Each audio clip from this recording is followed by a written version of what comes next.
ay magsa-sideline. Yan ang buhay naming mga karerista, para-paraan kung paano magkakapera. At di madali yung ganito klase na laro, lalo na kapag tumumba agad dapat tumayo. Kahit puro sugat na ay hindi inihinda, tuloy-tuloy sa pagpadyak hanggang matapos ang karera. Tibay na loob, yan na nasa aming isipan, at kahit anong mangyari ay hindi umaayaw.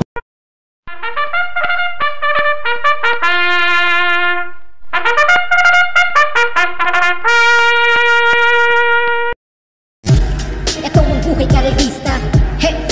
Buhay karerista, he! Ito ang buhay karerista, ito ang mundo namin kung saan kami ang bida. Dito sa panimula ng winner take all na isang 3-year-old and above maiden race, ang tanging pili ko na rin dito, itong Malyamado, numero 7, Binalot EU. Bagyang naipahinga to pero nagbaryera naman siya, 1.13 sarado, mainam na tempo para sa 1,200 meters na distansya.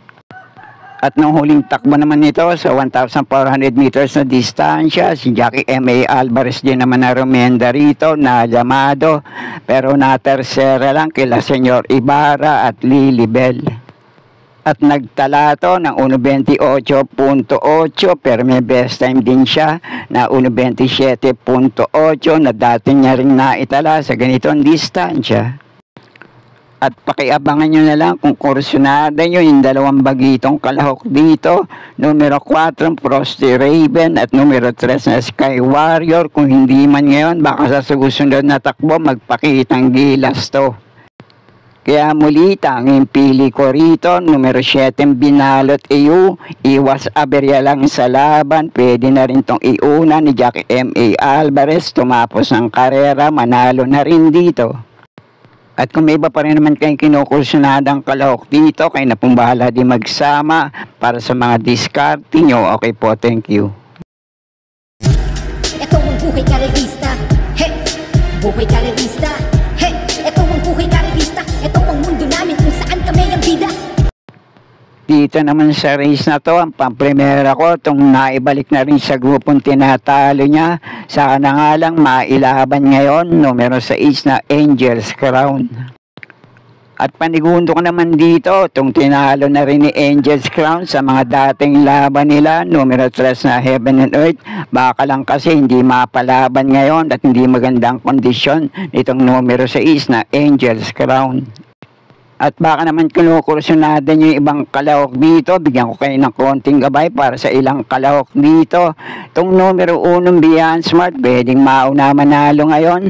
May tulin to, baka makasolo aire lang. Ito naman numero 2 sa Calle Loreto at numero 4 Iron Hook. Mga lolo na pero mukhang may asim pa pareho. Kung mailalaban, pwede rin naman makapanilat dito. At ito naman numero 5 Manlot Island, may pinakamainam na tagumpre. Kaya alam, dati niya pang naitala, 1.29 sarado, sa ganito rin naman distansya. Pero paligay ko, yan ay depende na lang kung mailalaban ngayon. Ito numero 6 na Angel's Crown na pampremera ko. Kaya na pang bahala magsama ng inyo bang ibang kinukursunadang kalahok sa race na to. Okay po, thank you. Ito ang buhay karerista, he! Buhay karerista, he! Ito ang buhay karerista, ito ang mundo namin kung saan kami ang bida. At dito naman sa race na to, may ilang laban na rin sa parehong distansya, yung ilang kalahok dito. Pero palagay ko, paganda na lang ng kondisyon ngayon at kung sinong mailalaban sa grupo nito, malaki chance na manalo at makapanilat din sa race na to. Pero ang pampremera ko rito ngayon, numero 5 Chefcat, panigundo ko naman itong numero 6 na Celebrity, at paneresero ko naman dito, numero 3 na Great Angie, at magandang dihado panilat dito, numero 2 na Queensland, baka makachamba lang kung mailalaban ngayon, dahil dati nyo na rin tinalo sa datingan yung ilang kalahok dito. Okay, konting diskarte na lang po para sa inyong mga pili sa race na to. Okay po, thank you. Ito ang buhay karerista, he! Buhay karerista, he! Ito ang buhay karerista, ito ang mundo namin kung saan kami ang bida. At dito naman sa race na to, ang unang pili ko rito, basta mailalaban lang at nasa magandang kondisyon, lamang malamang, numero 7 Make or Break. Medyo galing nga lang sa pahinga kaya depende na lang kung ano condition nito ngayon at kung mailalaban dito, malaki chance sa manalo sa grupo na to. At panigundo ko naman dito, bumalik na rin sa grupong tinatalo niya at sana nga lang din bumalik na rin ang dating inam sa pananakbo, numero 4 Kalanggaman Island. At baka kursunada nyo naman dito itong parehong Metulin, numero 1 Happy Kid at numero 6 na Success of Times. At itong Deremating Kalahok dito, pag bumalik ang buti, pwede rin makapanilat sa grupo na to, numero 3 na Clairvoyant. Pero muli, unang pili ko pa rin dito, numero 7, Make or Break. Panigundo ko naman, numero 4, Kalanggaman Island. Kaya na pong bala para sa iba niyo pang mga kinukursunadang kalahok sa race na to. Okay po, thank you. Ito ang buhay karerista. Hey! Buhay karerista. Hey! Ito ang buhay karerista. Ito ang mundo namin kung saan kami ang bida. At sa race naman na to, isang magandang laban naman para sa 5 kalahok dito. Pero ang pamprimera ko rito ngayon, galing sa mainam na panalo ng huling takbo sa parehong distansya, pwede pa rin siya makaulit dito ngayon. Huwag lang matatabunan sa labasan dahil sa post position niya, numero 1 Big Battle. At panigundot panersera ko naman dito, medyo mababa na rin sa grupong lalabanan ngayon. May minsan laban na rin sa parehong distansya, dikit lang din sila nagkatalo sa meta.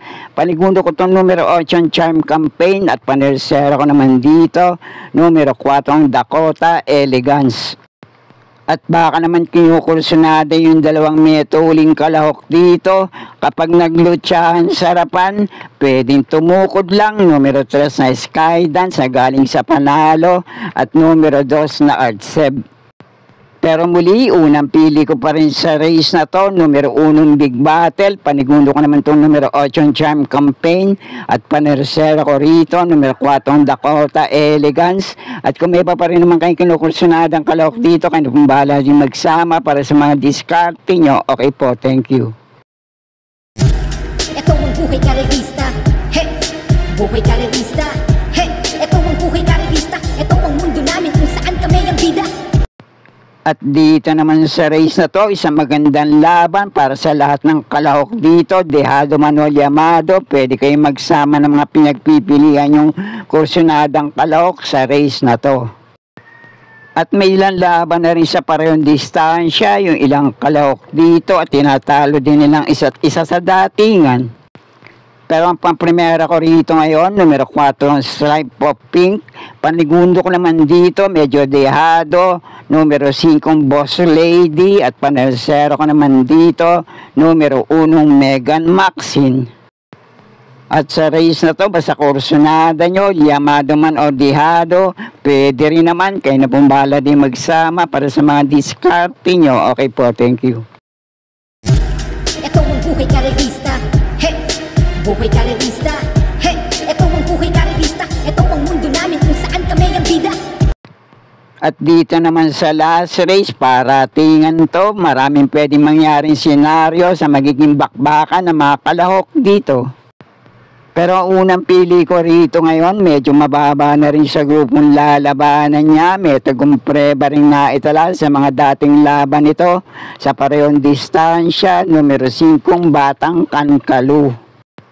At panigundo ko naman dito, sana nga lang mailaban ngayon at wag magbabago ngayon ang magandang kondisyon nito. Napakainam din huling takbo nito sa parehong distansya, numero 3 na Beautiful Day.